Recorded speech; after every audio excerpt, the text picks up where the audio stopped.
What is going on, everyone? It is your shaman, your sister in spirit, and your friend Alicia Dunleavy, and today is part one of a mini-series called Decolonizing Metaphysics.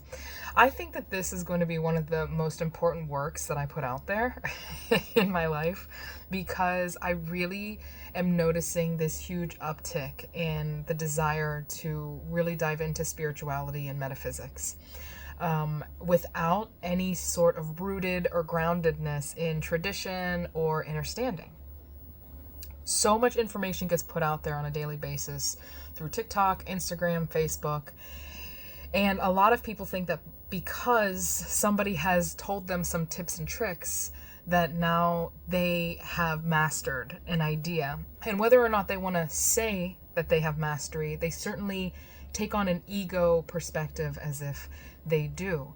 And in metaphysics, this can be a very dangerous thing to do, right? Whenever you are in a position of student, right, and you're learning something from a teacher, we have to really honor the position of student, which means taking time to really understand what you just learned. Okay, because when we think about teachers and when we think about sharing knowledge, there are different levels at which we can share. The very first thing is, hey, did you know that 5 times 5 equals 25? Does it? Yeah, 5 times 5 equals 25. Over and over and over again. It doesn't change, right? Okay, well, how did you figure that out? Like, how do you do it? I don't know. Okay. So you have the knowledge and you can share the knowledge, but you don't necessarily know how people get to that knowledge, right? How'd they figure that out? I don't know, but 5 times 5 equals 25. Just spread the word, you know? Then you have a certain level, the second level of mastery, right? Of teaching, of being able to teach, where you can actually break down how you come to that conclusion. So you get 5 times 5 because this is all about groups and pairs. Okay, so what you do is, if you have 5, then you want to create 5 circles, and then you want to put 5 in each circle. 5 groups with 5 pieces in each group. And then you count the total, and it equals 25. This is just one example of an entire blanket term called multiplication. Ooh, okay. So now you're teaching an entire concept and then breaking it down into pieces, right? It's not just about the sharing of 5 times 5 is 25. Now you're teaching an entire concept, which is very potent and powerful. It's a skill that you're teaching people. Multiplication is that skill. Then you have a whole other layer of mastery, which is where you teach people how to teach people. That is mastery. I can tell you.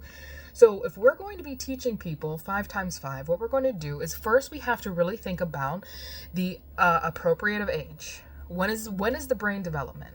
When is the brain ready to learn about these concepts? Have they learned the basic concepts of addition and subtraction? Do they understand what a group is? Right? Do they understand that we are talking about mathematics, that it's not reading where you can kind of create possibility, right? This is very structured. Do they understand that? Do they even understand numbers? Do they know how to count in general? If I showed them this number, will they know what it is? Okay, beyond that, whether they are psychologically prepared, right, in their brain development, if they're prepared, we also want to get into the details of the different types of learning styles as well. Not every child is necessarily going to learn by you saying things. Some kids are going to have to see it. Some kids are going to have to hear it. Some kids are going to have to do a hands-on activity. So then how do we begin to create a curriculum? Do you hear what we're saying here? That is a level of mastery, when you're able to break it down into pieces and pieces and pieces and pieces and pieces, so that way now you are teaching the teachers, right? And the teachers teach the students, and then the students are basically the sharer of knowledge in general. But when we are in the metaphysical field, because there is no regulation and because we have lost the sacredness of the levels of learning inside of metaphysical practices, we are now putting ourselves and others at risk.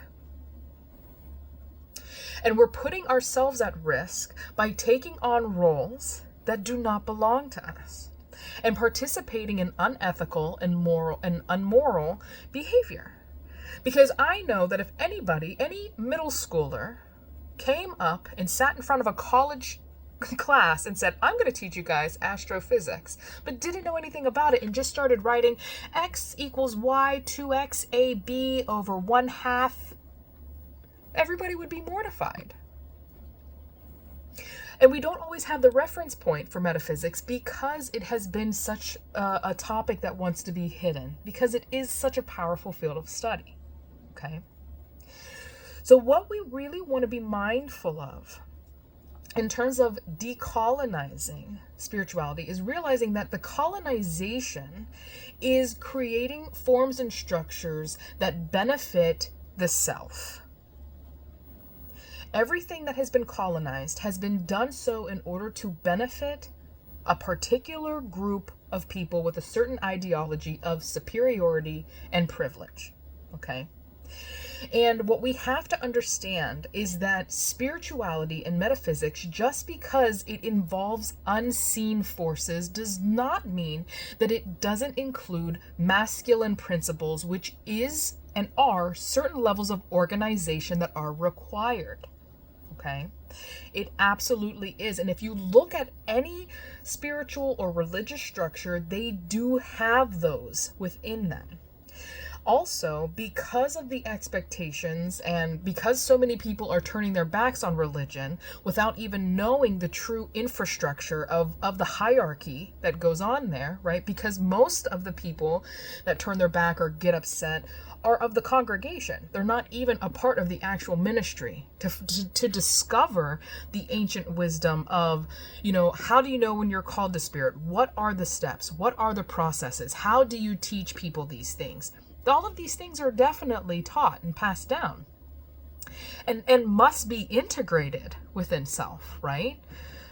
When we think about the churches, they have the people that collect the ushers that put people into their seat. That's a form of ministry, right? You have your people, your elders, your teachers, your priests, your high priests, right?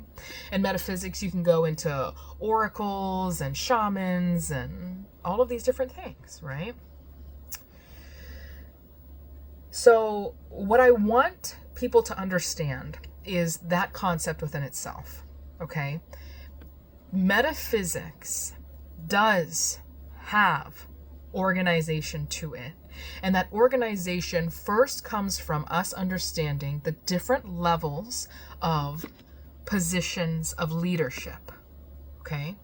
Are you the one being served? Are you the congregation? Are you the general population? Maybe, maybe not. Are you the one that is teaching people how to teach people how to teach people? I am not the one that can tell you that, right?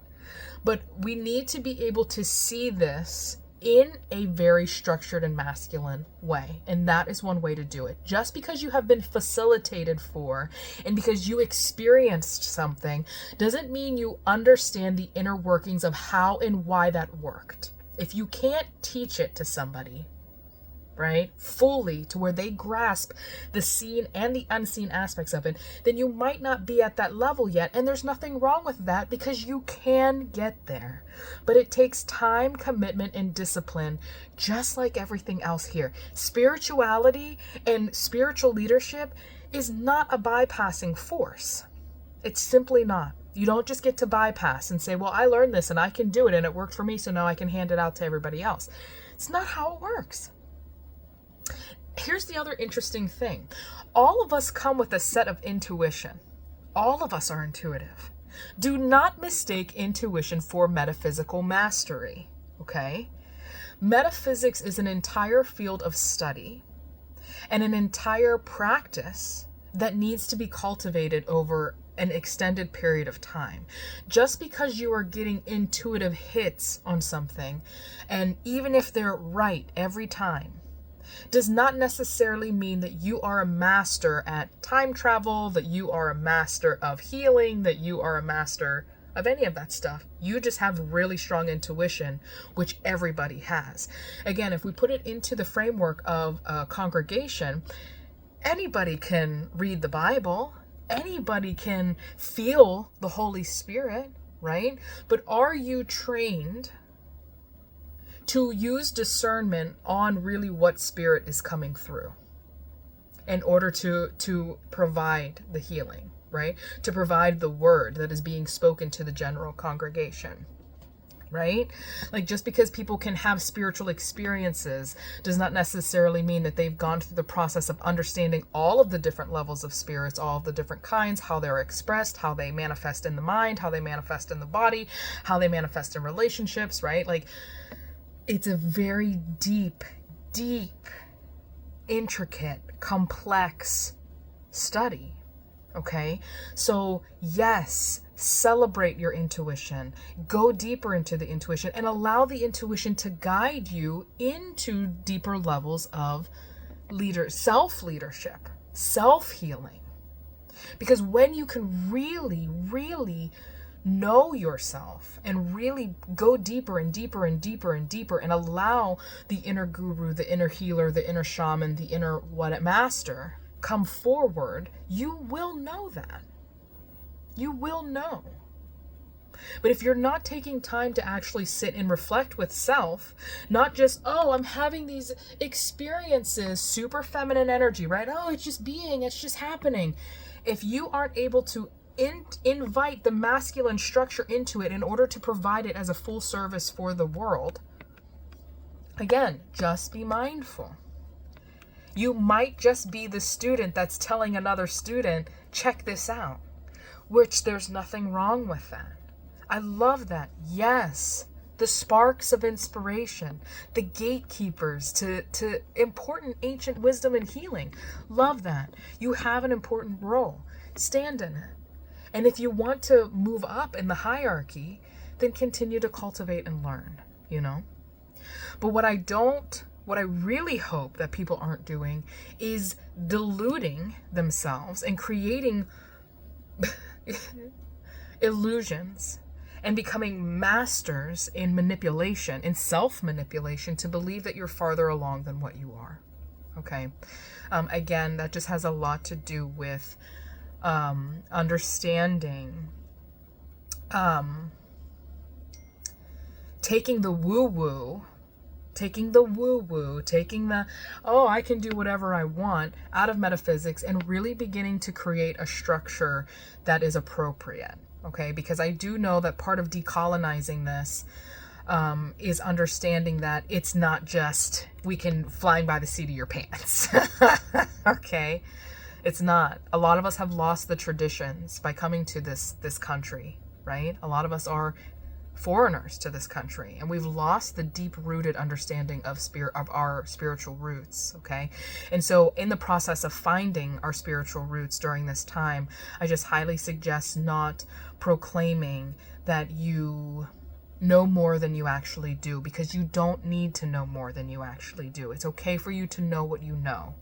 And to continue to be curious about what more you can discover before you start taking on roles of leadership in your communities, in your studios, in your friends' lives, and etc. Okay? So peace and love, everyone. I hope that this made sense, and thank you so much for rocking with me.